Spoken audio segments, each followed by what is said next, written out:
Hi, welcome back to C Programming. I'm your Dr. Vasu. In this video, we are going to see the comparison of these three loops. Already we have seen these three loops in my previous videos. We are going to compare them and how they perform. If you want to learn more about C programming and many other interesting topics, please do subscribe this channel. If you like this lecture, please hit the like button, and that will keep me motivated to create more such videos in the future. Now let's jump right into the topic and see the comparison of these three loops. So here I want to display 6 numbers starting from 1 to 6. With the for loop, we write a simple program. Here, if you observe, we have used only one variable, I. With one variable, we are able to control the loop as well as display the required thing, do the required task. So here, it is not always possible with other programs, but here in this case, only one variable even is sufficient.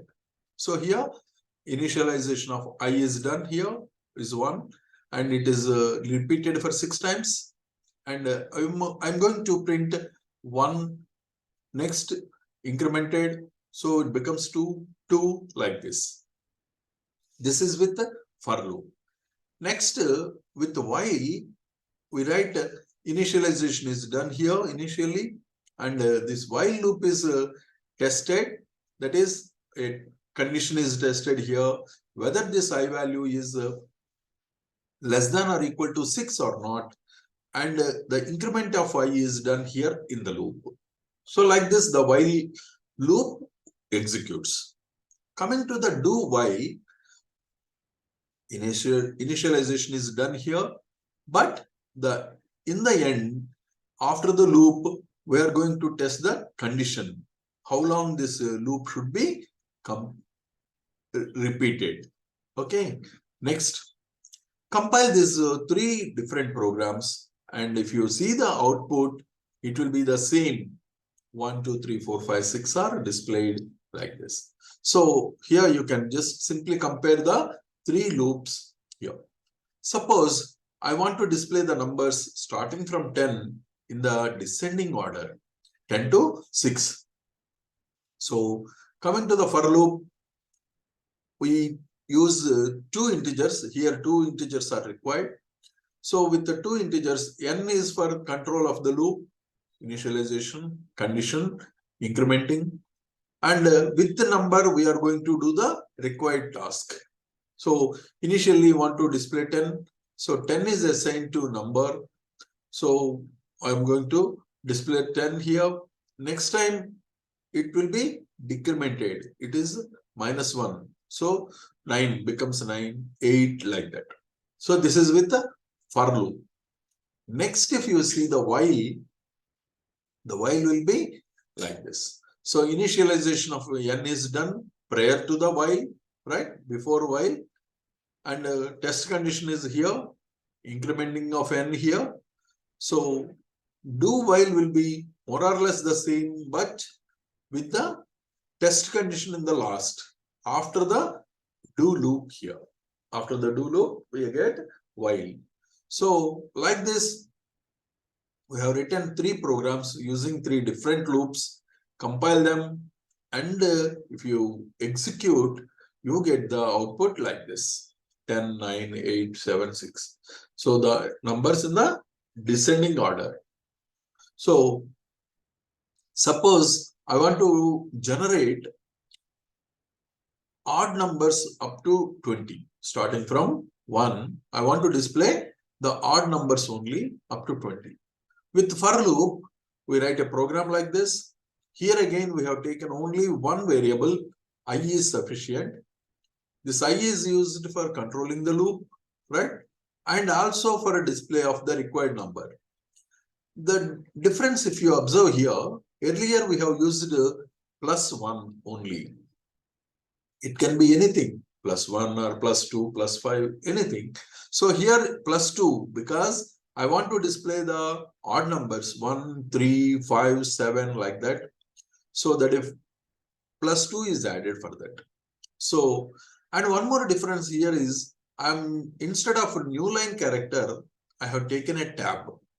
Slash tab here means the numbers are displayed at a distance. A tab is used after one display of one number, and we'll be getting all the numbers in one row only. Let us see the output. So here, next while loop, the same process, only one variable. With only one variable, we are able to control it. We are able to do this. Test condition, incrementing, plus 2 here again.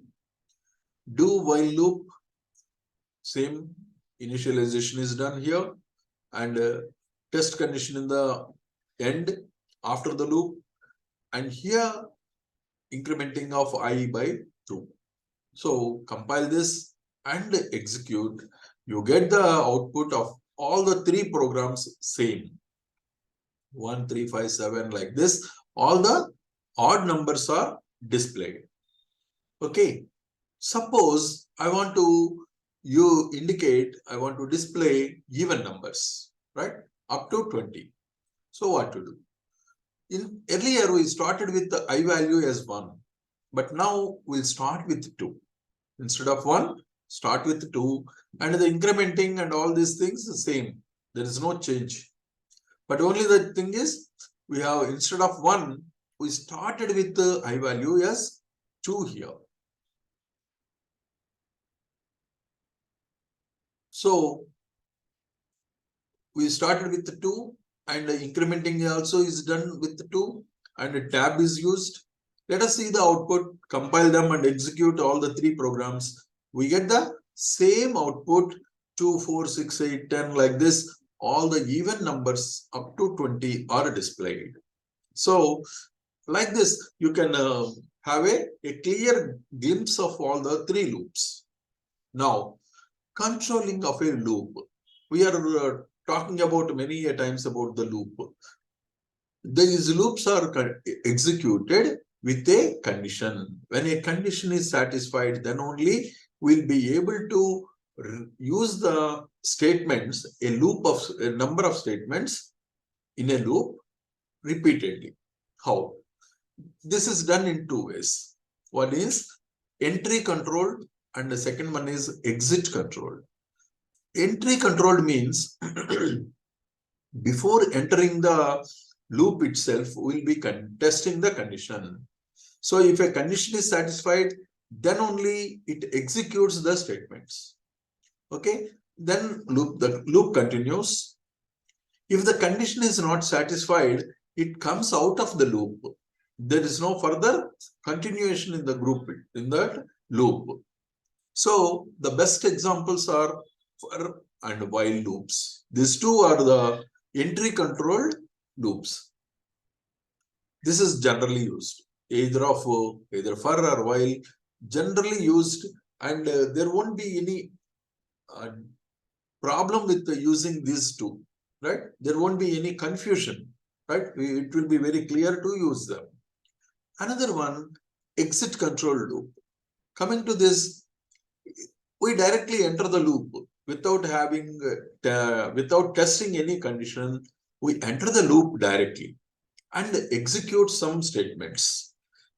After execution of the statements only, this checking at the end is done, right?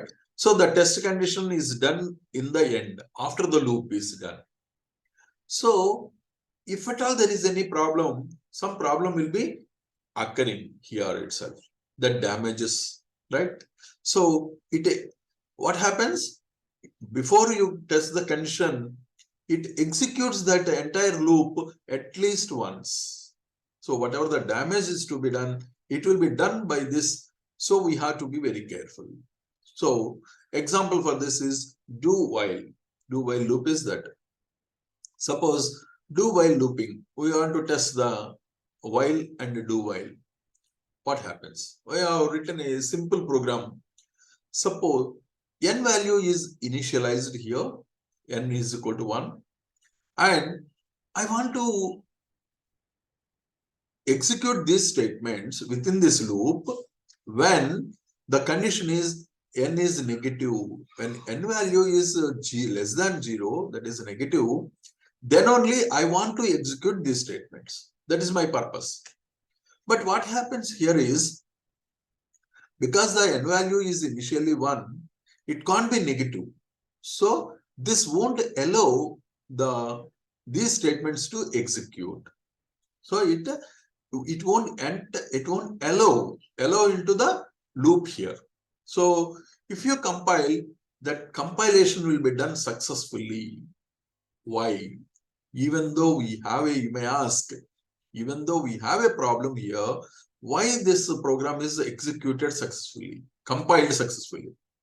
The thing is, the entire syntax is perfect, and that's why there is no problem with the compilation. Compilation will be done successfully, but while executing, you won't get any output because we are not able to enter into the loop. That's why we don't get anything, and the program automatically ends. So you just get a empty screen and no output will be there. That is the. Suppose you are using the same problem with the do while, right? Do while initial value of n is 1 and the testing condition is same as prior to in the previous example, n less than 0. So what happens? Let's compile this program and execute. You get an output. Why?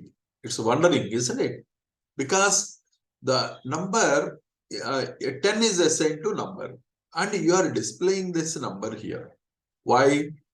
You are allowing, without any testing of the loop, you are allowing it to enter into the loop and this number is printed. So you get the output, which you don't want, because your condition is it should be executed when it is n value is negative.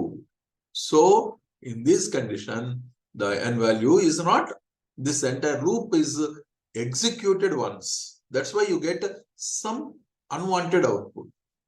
So you have to be careful in using the do while looping. Suppose I have given some other condition, n is equal to 5. My aim is to allow this loop to continue or execute when n value is equal to 5. But even though n value is 1, it has allowed. That's why you are able to get 10. So this sort of problems may occur with the do while. So friends, hope you had understood this topic very well and the comparison of all the 3 loops. And if you have any queries or suggestions, please do comment below. Thank you very much.